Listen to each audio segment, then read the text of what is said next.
Alhamdulillah, we praise Allah subhanahu wa ta'ala with the infinite praise. We praise Him for creating us and guiding us and providing for us all of our needs. I bear witness there is no God but Allah, and I bear witness that Muhammad is the messenger of Allah and his final prophet.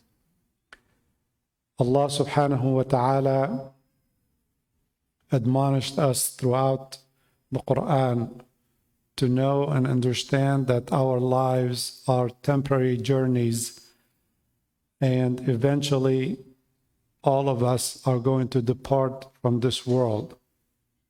Kullu nafsin dha'iqatul maut. Every person will taste death. And He commanded us, based on that, to reflect on what we have prepared for the hereafter. He said, يَا أَيُّهَا الَّذِينَ آمَنُوا اتَّقُوا اللَّهَ وَلْتَنظُرْ نَفْسٌ مَا قَدَّمَتْ لِغَدٍ وَاتَّقُوا اللَّهَ. O who you believe, be reverent and fearful and conscious of Allah. And let each person look to what they have put forth for their tomorrow. And then when you do that review and see that you are not up to par, He said, Wattaqullah. Renew your consciousness of Allah and reverence to Him. Indeed, every day we hear about people leaving from this world. Some are young and some have spent a lifetime, but the result is the same. The question is, for each one, how well did you do in this world? Because that's what determines the hereafter. This is the final week of the Hijrah year 1443, since our Prophet Muhammad ﷺ made his historical migration from Mecca to Medina. If you could imagine the Sahaba who listened to him, who listened to this Quran, to these ayat, they did so over 14.5 centuries. That's how fast time flies. Many generations have come and gone, and we will, sooner or later, all of us will be gone and will be succeeded by other people. It is similar to going to college, and every year a batch of students graduate, while a new batch of students walk in as freshman class. It is time that is our luxury and our treasure, our true wealth. It is time that doesn't come back. Once it is used and spent, it's gone. Sometimes you lose money, but you can gain it again and become even richer than you were before. But time is limited. It's a commodity that you use from the day you were born. It is in constant decrease. And therefore, you have to be very efficient in utilizing time. So as we come to the close of another year and to celebrate and start a new year, inshallah, it is important for each one of us to do a review and hold yourself accountable. And we'll talk in the next 2-3 weeks about this important topic on various levels and in various aspects. I want to focus today on the personal level, on you and your family. Each one of us ultimately is responsible for themselves. When you die alone. You don't die with the rest of the world. Somebody came to the Prophet ﷺ and he asked, when is the hour? The hour in the Quran describes this time in the future where the world will end. Humanity's journey on earth would come to an end. Major disasters, natural disasters will happen. And the Prophet ﷺ said, what have you prepared for it? It doesn't matter when it's going to come. What matters is you. What did you prepare for it? If it came now or tomorrow or next week or next year, or not in your lifetime, it came 1,000 years from now. That doesn't change your timetable and doesn't expedite that, okay, now because it's coming next year, I have to do work. But if it's coming 10 years from now, I have more time. No. You do not know when your death will happen, so you have no time. You have to work as if you're going to die tomorrow. And hope that you will have enough in your life to do a lot of good. So before we can go into planning for next year, we have to look back at the past year. You know, the people who went for Hajj,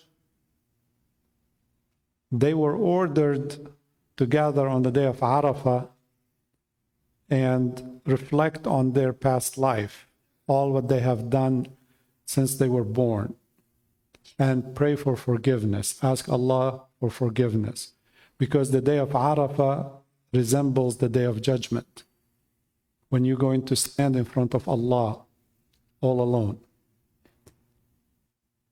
So that is the day that Rasulullah ﷺ said, Al-Hajj Arafah. Hajj, the whole purpose of it is the day of Arafah, to stand like the day of judgment and think about the past.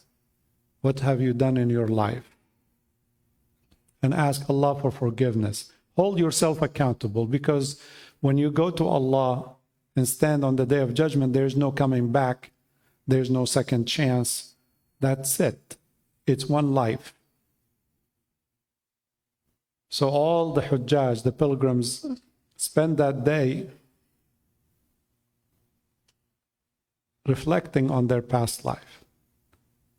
You know, I have to say, maybe a few of them were not at all thinking about that. They were sipping coffee and tea and, you know, waiting for the day to finish, not understanding the purpose of that gathering. But the vast majority understand. They are reminded by all the surroundings around them that, what if this is my last year? Have I done enough to win the pleasure of Allah subhanahu wa ta'ala, to go to Jannah? And they spent, after the day of Eid, 3 more days, Ayyam al-Tashriq, to also reflect on that. Allah said, وَاذْكُرُوا اللَّهَ فِي أَيَّامٍ مَعْدُودَاتٍ فَمَنْ تَعَجَّلَ فِي يَوْمَيْنِ فَلَا إِثْمَ عَلَيْهِ وَمَنْ تَأَخَّرَ فَلَا إِثْمَ عَلَيْهِ لِمَنِ اتَّقَى وَاتَّقُوا اللَّهَ وَاعْلَمُوا أَنَّكُمْ إِلَيْهِ تُحْشَرُونَ. So they spend those days reflecting on their lives. They just do dhikr, they pray, and sit. They are supposed to reflect and make their plans for the next phase in their lives. If Allah gives me time to go back to my family and my country, what would I do? And how would I do it differently? That's why the Hujjaj, the pilgrims, have to be transformed and changed by this experience. And it's hard to do that when they are at home. So Allah subhanahu wa ta'ala transformed them or transport them all the way to Mecca in order to be in that environment. That retreat helps them reflect and think about their lives.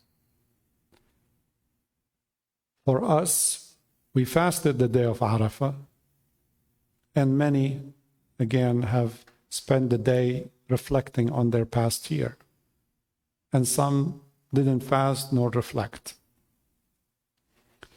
But all of us need to go through this exercise for our own benefit. You know, if we don't change in the positive direction year after year, we stagnate and we start going backwards. And therefore, we have to be honest with ourselves and take the time to review. The main area that we want to talk about today is your deen, your religious life. We may cover other aspects later, but let's go to how well we have done this year and how different is it from the year before. We went through a whole year of prayers 5 times a day. So the first check is, how well did we do on our prayers? Did you pray every day, 5 times a day on time? Did you pray in Jama'ah? Some people skipped many prayers. Some people didn't pray at all. Some people prayed in Ramadan and that's it. Some people prayed Jummah only. Some people prayed Eid only. Because to them, there is no meaning to the prayer. They don't understand the importance of meeting with Allah and connecting with Allah and speaking to Allah and making dua to Allah and seeking refuge in Allah. So they don't understand the prayer. The prayer is the most important thing in our lives. Abdullah ibn Mas'ud radiallahu anhu reported that a man came to the Prophet ﷺ and asked this important question. أي الأعمال أحب إلى الله تعالى؟ قال الصلاة على وقتها. He asked, what is the most beloved deed to Allah subhanahu wa ta'ala? He said, praying on time. Because Allah took it upon himself to meet with you, gave you an appointment to see him and to talk to him and to ask him anything you want. 5 times a day. Now, if you don't show up to the appointment, don't blame anyone but yourself. Because Allah is the provider, Ar-Razzaq Dhul Quwwat al-Mateen. He is the protector. He is the creator. He is everything.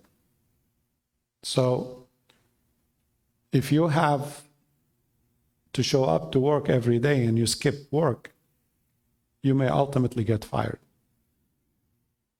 If you are supposed to show up to court and you don't, you might get arrested.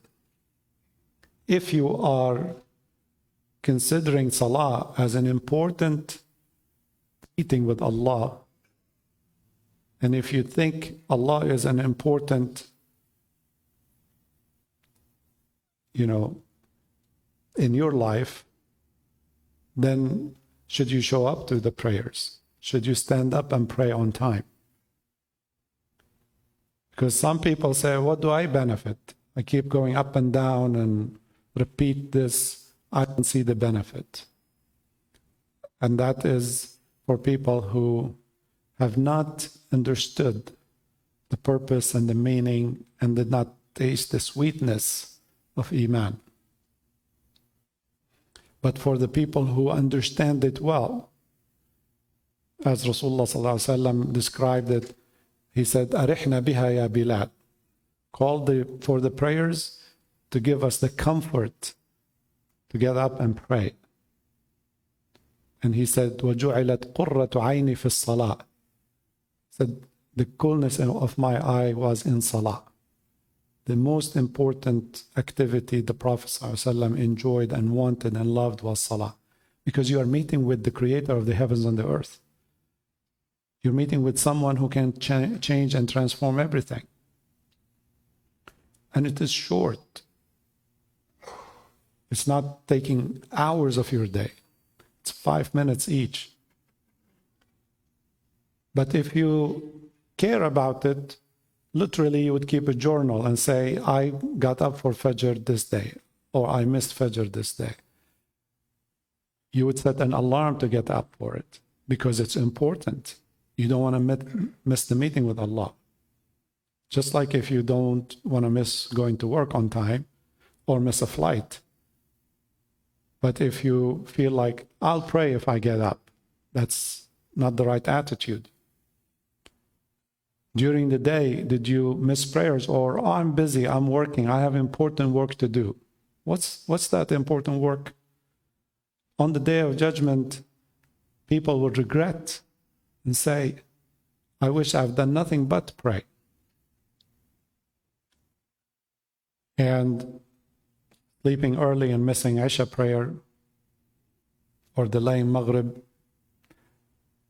Many of us, if we review how well we did the prayers, the most basic and the first, duty we have to do, we find lacking. We're not performing at the basic level, let alone having khushu', focus and concentration in our salat. We're constantly distracted, thinking about something else, and we are forgetful of how many rak'at we prayed and what did we read, what did we say. So we go through the mechanics of it, but we are not immersed in the prayer itself. The second check is on zakat. That's our responsibility, to give the zakat if we make income, if we have wealth. Now, the majority of people find a way or excuse not to pay zakat and say, I don't owe anything. I can summarize it this way. If you made income, if you paid taxes to Uncle Sam, you owe zakat. So if you are without a job and you don't make money and you don't have money, you are receiving zakat, then probably you're not obligated to pay. But the vast majority of us are working, making a lot of money, paying thousands of dollars in taxes, okay? And then we say, oh, we don't owe any zakat. Really? Who said that? So you have to understand zakat is equivalent to salat in importance. Throughout the Quran, Allah subhanahu wa ta'ala said, وَأَقِيمُوا الصَّلَاةَ وَآتُوا الزَّكَاةَ. Establish the salah and give the zakah. Always pairing them together. And yet, many people who pray don't give zakat. So if you look in your financial records and see that you did not give zakat, you have to put a big question mark on your iman and your fulfillment of this obligation. Because you're going to go in front of Allah one day and He will say, you did not pay zakat. And you say, I didn't owe zakat. Yes, you did. You owed taxes, you paid those, or your employer took it from you before you received your money. But zakat that Allah made obligatory on you, you say, I didn't. You found an excuse not to. And the proof of that is, look at the condition the Muslim world is in right now. Why do we have now such high levels of poverty and need? It's simply, as Rasulullah sallallahu alaihi wasallam put it, وَلَنْ يَشْقَى الْفُقَرَاء إِلَّا بِمَا يَصْنَعُ الْأَغْنِيَاءُ. He said the poor will not suffer except by what the rich choose to do. So when you see millions of poor people who are suffering, it's because there are a lot of rich people not paying their zakat. Because the system of Allah is sufficient. If you pay zakat, it will be sufficient to take care of the poor in the world. But when you don't, you see this disparity between the very rich and the very poor. There are people who are spending millions, and there are people who have nothing. And this time, a lot of underdeveloped countries are going through crisis. Food prices are through the roof. They are expensive here. Imagine how expensive they are there. We are praying that the deal they made today between Russia, Ukraine, and Turkey and the United Nations to allow a lot of grain to come out from Ukraine would hold up. This agreement would open the gates for over 200 million tons of grain that the world needs, especially across North Africa and East Africa and the Middle East and South Asia. Those populations are suffering. They can't afford the bread now because they were importing from Russia and Ukraine most of their grain. Here in the States, we have enough. We're a self-sufficient country. But in areas where there are deserts, they don't grow that, and they need to import it. And with the war in Ukraine, locking all of that grain and not exporting it was a crisis. So we pray to Allah subhanahu wa ta'ala that the agreement will hold and they will deliver and would bring relief to hundreds of millions of human beings. But the zakat is a system that is ongoing forever. It doesn't stop. It's not based on if there is a need, we give zakat, and if there's no need, we don't have to. No.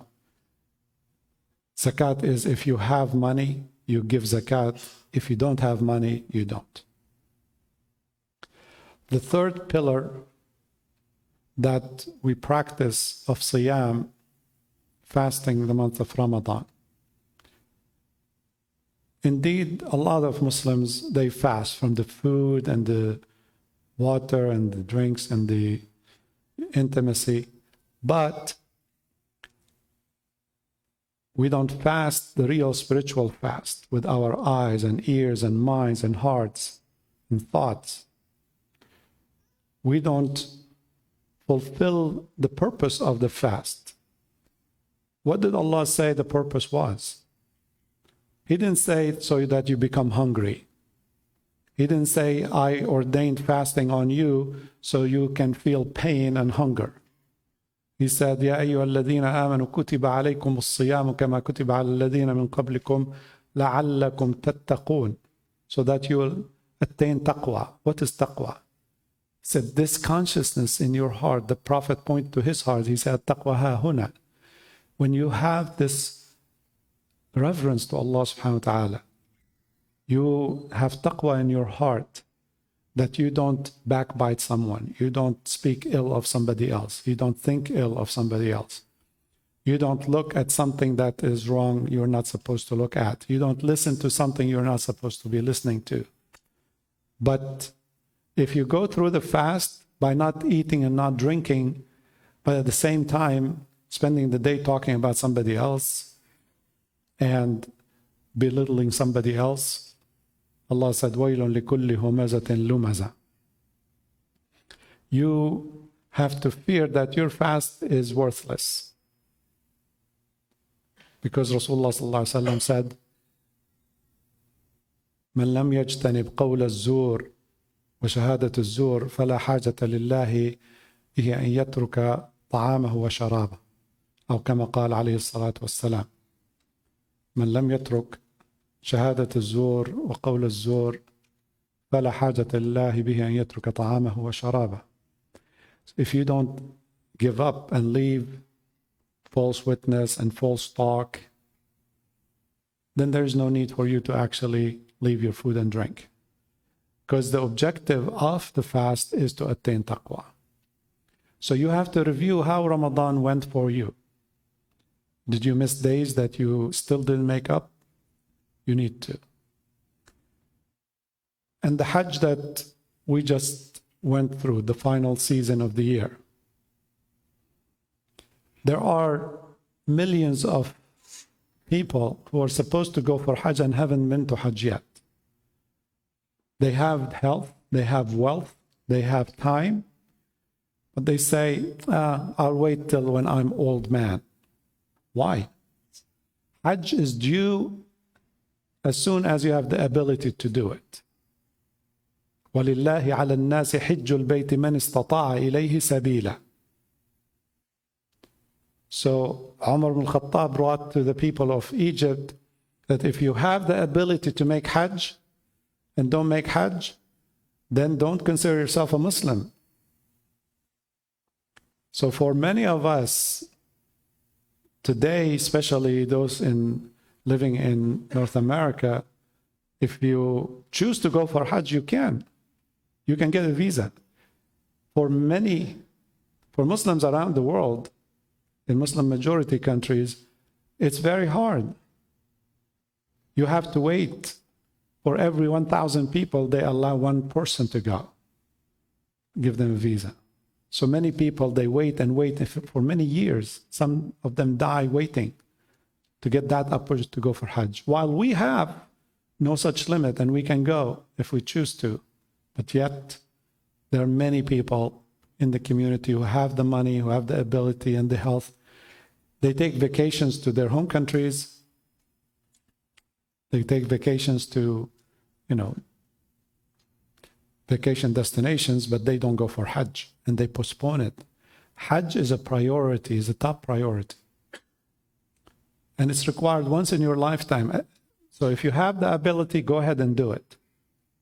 I know so many people who, didn't make it, wanted to go, and died waiting. We buried some people who told me, inshallah, I want to go for Hajj one day. So if you missed this Hajj season and you didn't do it, that's a big miss, because there's no guarantee you're going to live till next year. So make your intention and plans from now and prepare for it. Take the time off, put it on your schedule, save the money for it, and do every preparation. Get your passport and say, Inshallah, I'm going. If you don't live till next year, Allah will reward you for your intention. إِنَّمَا الْأَعْمَالُ بِالنِّيَّةِ. But inshallah you will, and you will go and come back safely. So these are the pillars. Then when you think about the Quran, our relationship with the Quran, which Allah revealed to us and said, أَفَلَا يَتَدَبَّرُونَ الْقُرْآنَ أَمْ عَلَى قُلُوبٍ أَقْفَالُهَا. What is my relationship with the Quran? Do you read the Quran every day? Do you complete reading the Quran every month? There are people who don't touch the Quran. It's at home or it's on the shelf, and day after day go by.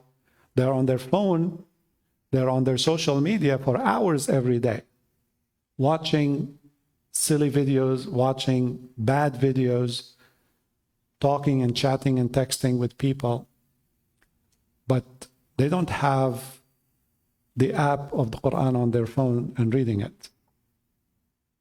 If you have the time to go to Instagram or Facebook or TikTok or anything, you should have an app for the Quran, and you should be reading at least as much time that you spend on social media.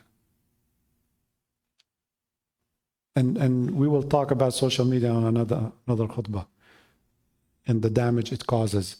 But if we stay focused with the Quran, what is your relationship with the Quran? Allah is speaking to you through the Quran. You speak to Him in Salat, He speaks back to you in your Quran and gives you all the answers you're looking for. All the guidance is in the Quran. مَا فَرَّطْنَا فِي الْكِتَابِ مِنْ شَيْءٍ. Allah said, we left nothing out of the Quran. Anything on your mind, you'll find it there. But you have to open the book. You have to read it. You have to read the tafasir, the explanations, in order to have a good relationship with the Quran. The Quran comes as your intercessor on the Day of Judgment. As Rasulullah sallallahu alaihi wasallam said, يأتي القرآن يوم القيامة شفيعا لأصحابه. The Quran will come and be your lawyer in front of Allah on the Day of Judgment. The Quran will say, I kept him up at night reading.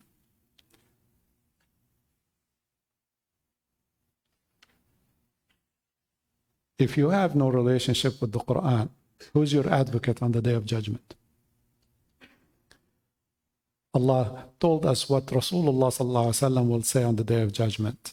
In Surah Al-Furqan, وَقَالَ الرَّسُولُ يَا رَبِّي إِنَّ قَوْمِ اتَّخَذُوا هَذَا الْقُرْآنَ مَهْجُورًا. And the messenger will say on the Day of Judgment, oh my Lord, my people have abandoned this Quran. So we have to read it every day and listen to it every day. If you can't spend the time to read, at least have it play and listen to it. Instead of listening to songs and the news and getting your blood pressure up, just listen to the Quran. Instead of putting music in the office while you are on your computer, put the Quran. Build this relationship with the Quran. Instead of putting music to take you to sleep, put the Quran. Instead of putting some nasty alarm to wake you up, let the Quran wake you up. This relationship with the Quran, the Book of Allah, is what determines your iman.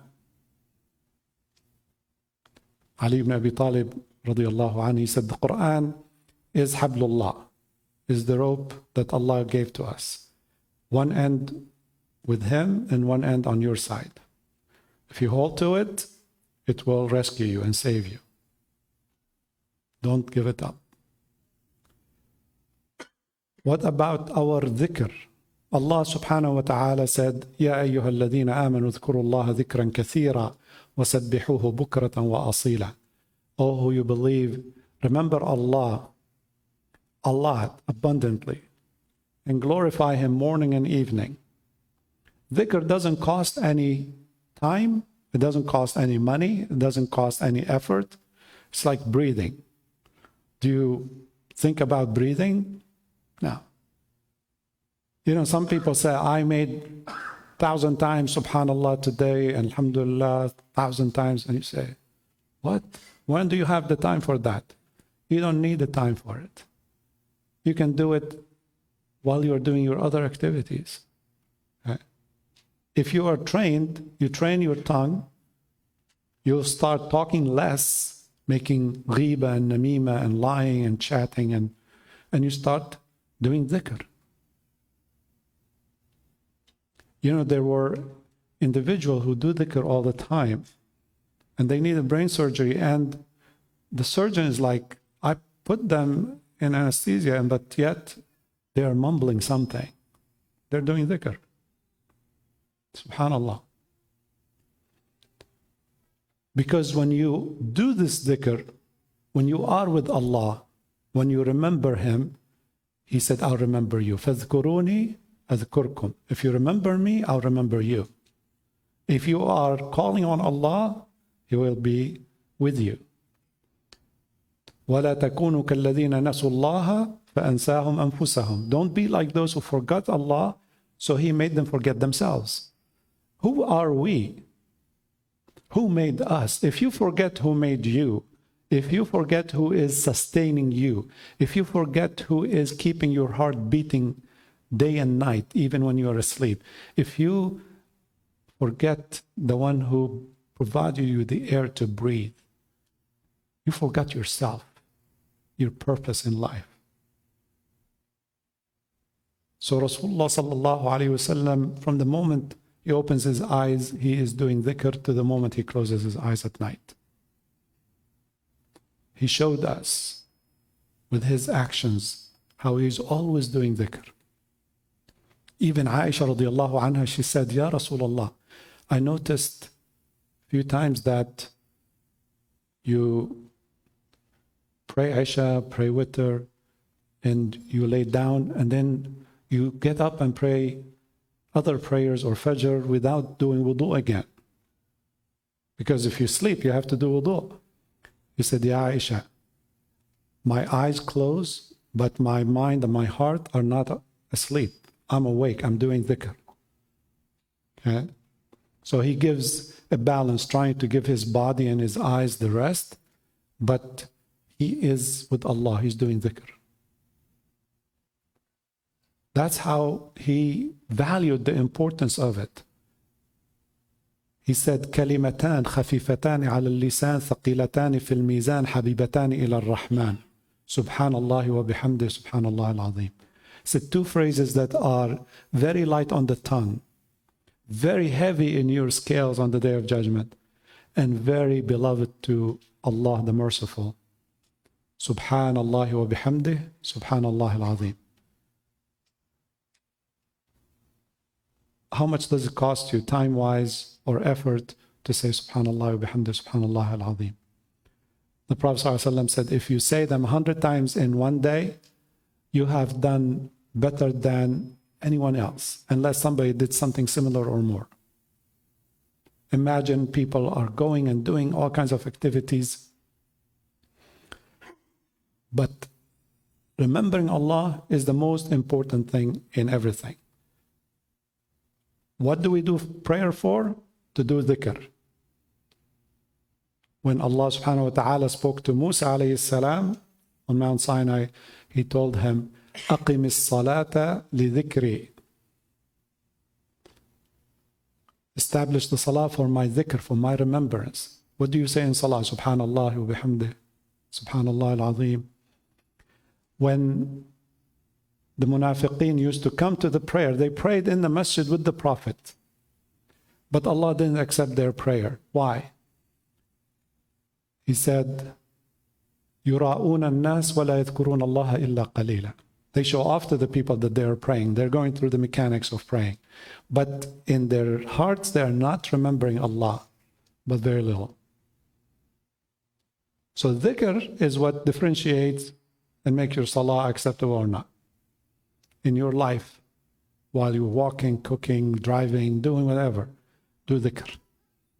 Because in it, Allah will remember you. In Surah Al-Ahzab, he said, يَا أَيُّهَا الَّذِينَ آمَنُوا اذْكُرُوا اللَّهَ ذِكْرًا كَثِيرًا وَسَبِّحُوهُ بُكْرَةً وَأَصِيلًا هُوَ الَّذِي يُصَلِّي عَلَيْكُمْ وَمَلَائِكَتُهُ لِيُخْرِجَكُم مِّنَ الظُّلُمَاتِ إِلَى النُّورِ وَكَانَ بِالْمُؤْمِنِينَ رَحِيمًا. When you do dhikr, Allah would remember you and bring His mercy on you. Bless you. So, these are some of the areas. Time limit, so we cannot go further, but you can see the pattern. You have to write down. Don't just sit for 5 minutes and say, I did a review. Do the review thoroughly. Be honest with yourself. And you will be surprised by the result.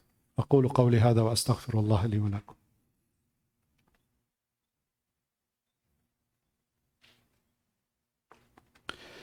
الحمد لله حمدا كثيرا كما أمر والصلاة والسلام على خير البشر نبينا محمد وعلى آله وصحبه وسلم تسليما كثيرا. Everybody at their work, they get performance review. Doctors recommend for us to do medical checkup every year to see how our bodies are doing. You review your financial status regularly. We do a review of everything. You do a home inspection every year to see if the AC is working, if the roof is leaking. But when it comes to our most important aspect of our life, our religious life, we assume we are doing fine. We cannot assume that. We have to make an official process. Sit and write down in every area, and then do an honest assessment. Go back in your records and your memory and recollections and see how well did you do. You don't have to share that with anybody. It's not for public view. It is for you. It's between you and Allah. The Prophet said, "Hasibu anfusakum qabla an tuhasabu." Hold yourselves accountable before you are held accountable by Allah. So this week, my recommendation is to take the time, hopefully this weekend, and go through this process. You, your family members, and see. And ask your family members. You can ask your wife or your kids, how many prayers did I miss?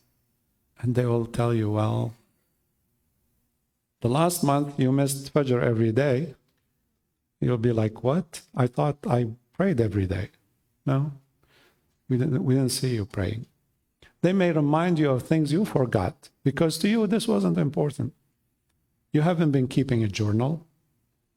So you have to do this honest review and assessment because based on it, you're going to introduce changes and improvements in your life to get closer to Allah. So next year will be better than this year by the will of Allah.